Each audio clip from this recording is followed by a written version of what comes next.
Deer viewers, YouTube channel BD প্রফেশনালসে আপনাদেরকে স্বাগতম। আমরা এফটিআইএস সাবস্টেশনের শুরু থেকে শেষ পর্যন্ত সিরিজ ভিডিওর মাধ্যমে আমরা একটু উপস্থাপন করার চেষ্টা করতেছি। তো আজকে তারই ধারাবাহিকতায় পার্ট 2। আজকে আমরা মেইনলি দেখবো যে এই পুরো সাবস্টেশনে এসি সার্কিট কিভাবে ডিস্ট্রিবিউটেড হয়েছে। তো এই জন্য আমরা চলে যাচ্ছি আমাদের যে এসি সার্কিটটা, প্রথমে H1 এবং H2 নামে। দেখেন যে এসি ডিস্ট্রিবিউশন বক্স থেকে, এসিডিবি থেকে আমাদের যে প্যানেলটা, এটা হচ্ছে একটা ট্রান্সফরমার 33 কেভি ট্রান্সফরমার প্যানেল। তো এই প্যানেলে দেখেন যে X9 এ H1 H2 নামে এসিটা আসবে। আচ্ছা, তো আমরা একটু দেখি, আমরা যদি একটু ছবিতে দেখি, আমরা গতদিন যদিও দেখেছি। দেখেন এইটা হচ্ছে আমাদের X9, এখানে প্রথমে আমাদের কিন্তু এসিটা আসবে এবং এখান থেকে কিন্তু প্রত্যেকটা প্যানেলে সিরিজ লুপ হয়ে কিন্তু চলে যাবে। আচ্ছা, এখান থেকে আমার আবার এসিটা H1 H2 এই যে X1 এখানে আসবে। আমরা যদি একটু জুম ইন করি, দেখেন এই যে X9 এর এখানে আমার প্রথমে আসবে। আসার পরে এরপরে কিন্তু সরাসরি দেখেন X1 এ কিন্তু আমার এই এসিটা চলে আসবে। X1 এ আসার পরে আমাদের যেটা দেখেন যে S4 নামে যে এমসিবি, আমরা এখনই দেখবো ড্রয়িং এ যে S4 নামক এমসিবি, এই S4 নামক এমসিবি হওয়ার পরে সে কিন্তু আস্তে আস্তে ডিস্ট্রিবিউটেড হওয়া শুরু হবে। আমরা ড্রয়িং একটু ঠিক এই বিষয়টাই দেখি। দেখেন যে X9 এ আসলে X9 থেকে সরাসরি X1 X2 X1 এ আসবে। X1 আমার যে স্ট্রিম, আসার পরে S4 যে আমার এমসিবি, আসার পরে দেখেন এখান থেকে কিন্তু আমার এসি সিস্টেমটা কিন্তু ডিস্ট্রিবিউটেড হওয়া শুরু হলো। তো ফার্স্ট অফ অল আমরা দেখি ডান সাইডে যেটা, আমরা ডানে একটু দেখি। এখানে দেখেন যে এইটি এসি ফেল হলে এখানে একটা অক্সিলারি রিলে আছে।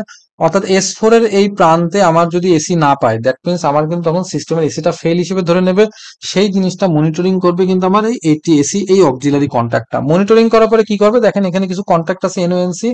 কোন একটা এখানে ড্রয়িং দেখলে বোঝা যাবে কোন একটা এনও কন্ট্যাক্ট তখন ক্লোজ হয়ে, তখন আমার যে ডিসি যে বাজার আছে, এই বাজারকে সে তখন বাজাবে এবং আমাকে জানাবে যে আপনার সিস্টেমের এসি ফেল।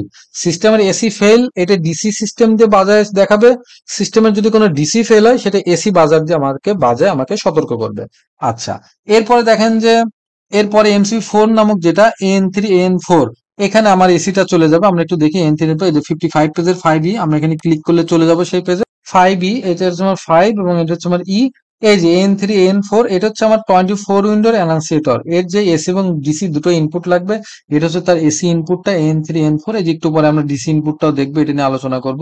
তো যাই হোক, এটা হচ্ছে আমার AN3 AN4 এই সাপ্লাইটা। আমি আবার পূর্বের পেজে ফিরে যাচ্ছি। এইটা আমার গেল। আচ্ছা, আমি এই যে MCB3 আন্ডারে এখন আলোচনা শুরু করিনি। এই যে জাস্ট এই লাইনটা S4 এর পরে যেগুলো, সেইগুলো এই দুটো আলোচনা করলাম। এখন আমার পরবর্তী পেজে যে AC1 AC2 নিয়ে একটু আলোচনা করি, কোথায় গেছে। দেখেন AC1 AC2 আসার পরে MCB5 নামক আরেকটা এমসিবি আসার পর দেখেন যে মেইন ডিসি সাপ্লাই ফেল। আচ্ছা, 80M। আচ্ছা, আমরা একটু পরে ডিসি সার্কিট যখন দেখবো, তখন দেখবো যে মেইন ডিসি যদি ফেল হয়, সেখানের জন্য সেটা মনিটরিং এর জন্য 80M একটা অক্সিলারি রিলে আছে। তার যদি ফেল হয়, তখন হবে কি, তার এই যে এই কন্ট্যাক্টটা দিয়ে, নর্মালি ক্লোজ কন্ট্যাক্টটা দিয়ে সে একটা অ্যাম্বার কালারের একটা অ্যানাউন্সিয়েশন দেবে। যদি এইটিপি প্রোটেকশন অর্থাৎ কন্ট্রোলিং এর যদি ফেল হয়, তখন কিন্তু আমার হচ্ছে কি হবে, এই রেড কালার একটা অ্যানাউন্সিয়েশন দেবে। শুধু অ্যানাউন্সিয়েশন দিলেই কিন্তু, এলইডি বাল্ব জ্বললেই কিন্তু আমার হবে না। আমার কি করা লাগবে, বাজারকে আমার বাজিয়ে সতর্ক করা লাগবে। সেটা দেখেন সেই 80M 80P, ঠিক একইভাবে 80M 80P এবং আরো একটা 80C, যদি আমার যে 80P ছিল প্রোটেকশনের জন্য, সি হচ্ছে কন্ট্রোলিং এর জন্য, একটু পরে দেখবো। এই 3 স্তরের ডিসিতে আমার অক্সিলারি রিলে আছে মনিটরিং এর জন্য। সে কোনো এক স্টেজে যদি ডিসি কে ফেল দেখে, তখন এই নর্মালি ক্লোজ কন্ট্যাক্ট দিয়ে আমার যে এসিবি এই বাজারটাকে তখন এসি পাওয়ার দিয়ে, ডিসি ফেল হলে এসি পাওয়ার দিয়ে এই আমার এই বাজারটাকে বাজে আমাকে সতর্ক করবে যে আপনার সিস্টেমে এটা ফেল, আমাকে কিন্তু আসবে। আচ্ছা, এই যে AD1 AD2 এর যে অ্যানান্সিয়েটরের যদি ডিসি কন্ট্যাক্ট ফেল হয়, আমরা দেখি এই যে 55 2C, আমরা যদি যাই 55 এর 2, আর এটা হচ্ছে সি। এই যে অ্যানান্সিয়েশন AD1 AD2, অ্যানাউন্সিয়েশনের ভিতরে যে ডিসি ফেল হয়, তখন কিন্তু এই কন্ট্যাক্ট ক্লোজ হয়ে তখন কিন্তু AD1 AD2 শর্ট করে দেবে। শর্ট করলে কি হবে, এই যে তখন কিন্তু AD1 AD2 শর্ট হয়ে এই যে এসি ভোল্টেজটা তখন কিন্তু আমার এসে এই এসি বাজারটাকে ভাজাবে। আচ্ছা, স্পেয়ার দুইটা আছে, আমি চাইলে আরো কিছু লজিক এখানে করতে পারি। এবং এই যে বাজার সার্কিট যদি ফেল করে, সেটা মনিটরিং এর জন্য এখানে একটা অক্সিলারি রিলে দেয়া আছে। আচ্ছা, এই পর্যন্ত আমরা আলোচনা করলাম। তো আমরা যে AC1 AC2 আলোচনা করলাম, এই অংশটুকু N3 N4 আলোচনা করছে, 80AC আমাদের এটা নিয়ে আলোচনা করছে। এখন আমাদের আলোচনার বিষয়বস্তু MCB3 আন্ডারে যেগুলো, দেখেন MCB3 বরাবর এটা কি, space heater for CRB panel.